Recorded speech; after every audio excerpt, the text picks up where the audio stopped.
আলোচনা শবে বরাত আমাদের সামনে দারুণ একটা ফজিলতের রাত এবং আল্লাহ পাকের পক্ষ থেকে সাধারণ ক্ষমা ঘোষণা করার একটা রাত, মুক্তির রজনীর রাত, ভাগ্য রজনীর রাত। যে মহান মালিক আপনাকে আমাকে দুনিয়ার জমিনে পাঠানোর পর প্রত্যেকটা আমল এমন এমন কিছু কিছু সময় মৌসুমি সিজনে রেখেছেন, যে আমলের কারণে বান্দাকে ক্ষমা করার একটা মাধ্যম আল্লাহ পাক দিয়ে দিয়েছেন। বলেন সুবহানাল্লাহ। আল্লাহ পাক আপনাকে আমাকে ক্ষমা করতে চান, এই জন্য আল্লাহ পাক এই লাইলাতুন নিসফি মিন শাবান, যেটাকে আমরা বলি হাদিসের ভাষ্য অনুযায়ী লাইলাতুন নিসফি মিন শাবান, শাবানের মধ্য রজনী, 14ই শাবান দিবাগত রাত। কথা বলেন ঠিক কিনা? আমাদের রোজাটা হবে, আমরা যেদিন রোজা থাকবো সেদিন হবে 15ই শাবান। কোন শাবান বলেন? 15ই শাবান। আর 14ই শাবান এই রাতটা যখন আমরা পাবো ওইটা হবে দিবাগত রাত, অর্থাৎ যেই রাত কে লাইলাতুন নিসফি মিন শাবান বলে হাদিসে ভাষ্য অনুযায়ী। আল্লাহ রসুল সাল্লাল্লাহু আলাইহি ওয়াসাল্লামের সহি হাদিস বলা হয় যে আল্লাহ নবী যেই কাজগুলো করেছেন, যে আমলগুলা করেছেন, সেই আমলগুলা শক্তভাবে মজবুতভাবে যারা বর্ণনা করেন তাদেরকে বলা হয় সাহাবী। বিশেষ করে সাহাবীদের মাধ্যমেই আমি আপনি জানতে পারবো আমার আপনার নবী, কলিজার টুকরার নবী, প্রাণের স্পন্দন নবী কি আমল করেছেন। তাদের মাধ্যম ছাড়া কি আমাদের কাছে এই সংবাদ আসার কোনো সম্ভব আছে? বলেন। ওনাদের মাধ্যমেই আমরা জানতে পারবো। শেষ পয়গম্বরের উম্মত হয়ে আমরা জানতে পারবো সাহাবীদের মাধ্যমে, সাহাবীদের হাদিস বর্ণনা করার মাধ্যমে নবীজি কি কি আমল করেছেন, কোন সময় কোন আমল করেছেন। কথা কোন ঠিক কিনা? এই যে আমল আমার আপনার সামনে একটা আছে, আজ তো এমনি জুমার দিন, আবার সামনে এই যে আবার 14ই শাবান দিবাগত রাত, কত বড় একটা ফজিলতপূর্ণ রাত। এই রাতে বান্দার ভাগ্য রচনা করা হয়। বছরে আপনি যে আপনার যে হায়াত মৌত, আপনার রিজিক, ধন দৌলত, এ টু জেড আপনার ফয়সালা করা হবে এই রাতে। সুবহানাল্লাহ বিহামদি। এই জন্যে আল্লাহ রসুল সাল্লাল্লাহু আলাইহি ওয়াসাল্লাম হাদিসের মধ্যে ফরমান, ওয়াকাল নবী সাল্লাল্লাহু আলাইহি ওয়াসাল্লাম, ইন্নাল্লাহা ইয়াত্তালিউ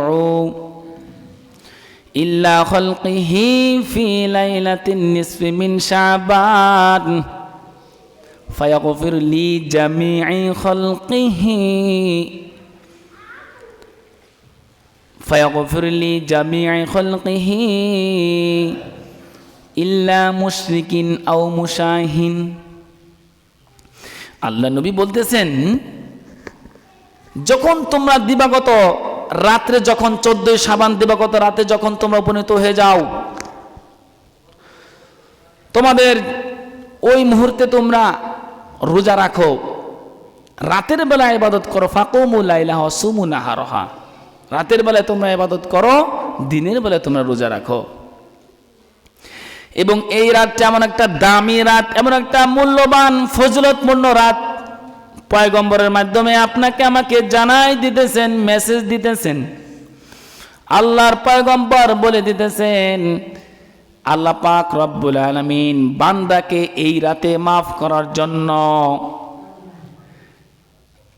আসমানের শেষ তৃতীয় অংশ, রাতের তৃতীয় অংশ, প্রথম আসমানে বান্দাকে ডাক দিতে থাকেন। ডাক শুধু দিতেই থাকেন না, আরো কি আছে জানেননি? ফায়াগফিরলি জামিই খালকিহি, সৃষ্টির গোটা দুনিয়ার যত সৃষ্টিকুল আছে এই সমস্ত সৃষ্টিকুল প্রতি আল্লাহ পাক রব্বুল আলামিন রহমতের দৃষ্টি দেন। সুবহানাল্লাহ বিহামদি। রহমতের দৃষ্টি দেন এবং সাধারণ ক্ষমা ঘোষণা করে দেন। ইল্লা মুশরিকিন আও মুশাহিন, দুই শ্রেণীর দল, দুই শ্রেণীর লোকদেরকে আল্লাহ পাক ক্ষমা করেন। নামাজ করে বলতে হবে, আস্তে করে বলবেন না, জোরে বলেন। কয় শ্রেণী? আরো জোরে। এক নাম্বার শ্রেণীর লোক হলো ওই সমস্ত লোক, ইল্লা মুশরিকিন, যারা মুশরিক, যারা শিরকের গুনার কাজ করে, শিরক নামক মহা পাপের মধ্যে যারা লিপ্ত আছে, আল্লাহ পাক এই সমস্ত লোকদেরকে আল্লাহ পাক ক্ষমা করেন না। ইসলাম ধর্ম ছাড়া বাকি প্রত্যেকটা ধর্মের মধ্যে আপনি শিরকের সাথে, শিরকের সাথে আপনি সম্পর্ক দেখবেন তাদের আছে। কতক্ষণ ঠিক কিনা? হিন্দু ধর্মের মধ্যে আপনি শিরকের বড় শিরক দেখবেন, আর একটা পাশার ভিতর বাঁশ দিয়ে ঢুকায়, আর পরে মনে করেন দাঁড়া রেছে। এরা এক খুদা মানে না, একাধিক খুদা মানে। কতক্ষণ ঠিক কিনা? খ্রিস্টান, ইহুদি, যত ধর্মগুলো আছে শিরকের সম্পর্ক। একমাত্র মুসলমান ধর্মের মধ্যেই এক খোদার ইবাদতকারী, অনুসরণকারী মুসলমান। কতক্ষণ ঠিক কিনা? তবে শিরকের মধ্যেও আবার কিছু পার্থক্য আমার আপনার অল্প সময়ের মধ্যে বুঝতে হবে। শিরকে আসগর, শিরকে আকবর, যেটাকে বলা হয় শিরকে আকবর, বড় ধরনের শিরক।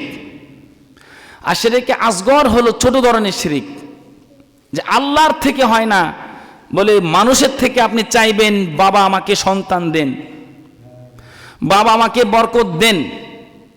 গাজির গান দিলে, গাজির গান চিনেন না বাংলা ভাষায়? ঢোল তাবলা নিয়ে যারা যে গান বাজনা করে, এক এক জায়গায় অনুষ্ঠান হয়। আমি যে আপনাদের সামনে বয়ান করতেছি, আমি কিন্তু বেশ সচক্ষে দেখছি যে এই গাজের গান দেওয়ার কারণে, এমনও কানে আমার আওয়াজ আইছে, এই গাজের গান দেওয়ার কারণে তার একটা ছেলে সন্তান হয়েছে। তার 7 জন মেয়ের পরে, কজন মেয়ের পরে? 7টা কন্যা সন্তানের পরে আমি গাজের গান দেওয়ার পরে আমার একটা ছেলে হয়েছে, এমনও কথা আমি শুনছি। তবে না জানি শুনে আপনাদের সামনে বলতেছি না। তা আমাদের মধ্যে এই মনোভাব বা এই শ্রেণীর মানুষ সমাজের মধ্যে আছে না নাই? কথা তো বলেন না, আছে না নাই? আছে ভাই। আপনি স্বীকার করেন চাই না করেন, আমি বলবো আছে। শুক্রবার জুমার দিন এই মেম্বার থেকে ঘোষণা করলাম। এ ভাই, আমাকে আপনাকে বুঝতে হবে, আল্লাহর সাথে যারা এই উপমা করে, আল্লাহর যোগ্য সম্পন্ন যারা ইবাদত করার ক্ষেত্রে অন্য কাউকে মনে করে, তাদের সেই কাজটাই হলো সবচাইতে বড় শিরক। বাবার থেকে হয়, বাবা আমাকে একটু দোয়া করে দেন আমার যেন সন্তান হয়। মাজারে দোয়া করে, মাজারে মৃত ব্যক্তির কাছে দোয়া চাই, মৃত ব্যক্তির কাছে দোয়া চাই। আল্লাহর ওলির উসিলায় যদি দেয়, এগুলো সব শিরক, এগুলো কোনো কথা নাই। বাবার কাছে, বাবা কি সন্তান দেওয়ার মালিক? মোহতারাম হাজিরিন, শিরকের মধ্যে অনেক প্রকার আছে। ছোট শিরকের মধ্যে আমার সন্তান বিদেশে থাকার কারণে, এগুলো সব ছোট শিরক, কিন্তু এগুলো থেকে বেঁচে থাকতে হবে। একজন মুমিন মুসলমানের জন্য প্রত্যেকটা শিরক যে সমস্ত কাজের মধ্যে রয়েছে, ওই কাজগুলো থেকে বেঁচে থাকার দরকার আছে না নাই বলেন? তাহলে শিরকের গুনার মধ্যে যারা লিপ্ত আছে তারা এই রাত্রে ক্ষমা পাবে না। 2 নাম্বার শ্রেণীর লোক হলো আও মুশাহিন। 2 নাম্বার শ্রেণীর লোক হলো যাদের দিলে বিদ্বেষ আছে, অহংকার আছে। এক মুসলমান আর এক মুসলমানের প্রতি হিংসা করে, বিদ্বেষ করে, হিংসা করে। এটা যে কোনো লেভেলের হোক, যে আমার থেকে ছোট কি জানে, একজন মানুষের ভালো তার চোখে ভালো লাগে না, জলে জলে। এই যে হিংসা বিদ্বেষ, দিল টাকার বিষয়, এইটা প্রত্যেকটা মুসলমানের এখানে কিন্তু দিলের সাথে সম্পর্ক। এই দিল যার ভিতরে বিদ্বেষ আছে, অহংকার আছে, হিংসা আছে, এই লোকগুলোও এই রাতে ক্ষমা পাবে না। লাইলাতুল বরাত যেটাকে আমরা বলি, শবে বরাত, লাইলাতুল বরাত, এই ফজিলতপূর্ণ রাতে এই শ্রেণীর মানুষ ক্ষমা পাবে না। অন্যান্য হাদিসে আরও আছে, 4 প্রকার আছে, 5 প্রকারও আছে। সহিহ হাদিসের মধ্যে 2টা কথা উল্লেখ পাইছি। মোহতারাম হাজিরিন, এখন আমি আপনি আমার স্থান থেকে, আপনাদের স্থান থেকে আমরা প্রত্যেকেই বিবেচনা করতে পারি আমার দিলটা কতটুকু হিংসার সারা আছি, কতটুকু বিদ্বেষ মুক্ত আছি। এমনও মানুষ পাওয়া যায়, হ্যাঁ কোন দিক থেকে অহংকার আমার বুঝে আসে না, আরে সালাম দিলে উত্তর নিতে চায় না, আস্তে করে নিজ ফেলে আইটে ছেলে দেয়। সালাম তো দেবে, তো সুন্নত। আল্লাহ রাসূল বলেন, আল বাদিউ বিসালাম মিনাল কিবির, যে ব্যক্তি আগে সালাম দিল যে ব্যক্তি সালাম আগে দিল, আল্লাহর পয়গম্বর বলেন তার অন্তর থেকে হিংসা দূর করে দেন। সুবহানাল্লাহ বিহামদিহি। তাহলে হিংসা থেকে, এই যে হিংসার কথাটা বললাম আপনাদের সামনে, বিদ্বেষ, এই রোগ থেকে বাঁচার জন্য আল্লাহ নবী বলতেছেন যে ব্যক্তি আগে সালাম দিবে, আমি পয়গম্বর। আচ্ছা, নবীর কথা সত্য না মিথ্যা বলেন? শুনতেছেন সবাই? কষ্ট করে আওয়াজ করে বলেন, সত্য না মিথ্যা? সত্য।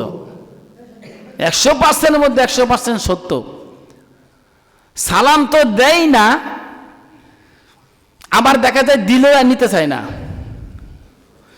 এই জন্য হিংসা অহংকার, সে যত বড় লেভেলের ইবাদতকারী হোক, সে যত লেভেলের, সে যেই শ্রেণীর মানুষ হোক, আল্লাহ পাক এই রাতে তাকে ক্ষমা করবে না। অথচ এই রাতে কত বড় ফজিলতপূর্ণ রাত যে আল্লাহ পাক ক্ষমা করার জন্য ডাক দেন, আহ্বান করেন, গোটা উম্মতি মুহাম্মাদিকে আহ্বান করতেছেন। নবী পাক বলেন, আলামিন মুস্তাগফিরিন, আলামিন মুস্তাগফিরিন ফাগফিরাল্লাহু, আলামিন মুস্তারজিকিন ফারজুকালাহু। আল্লাহ নবী বলেন, এই রাতের শেষ অংশে আল্লাহ পাক রব্বুল আলামিন বান্দাকে ক্ষমা করার জন্য এই লাইলাতুন নিসফি মিন শাবান, শাবান মাসের অর্ধ রজনীতে আল্লাহ পাক ক্ষমা করার জন্য বান্দাকে ডাকতে থাকেন। সুবহানাল্লাহ বলেন।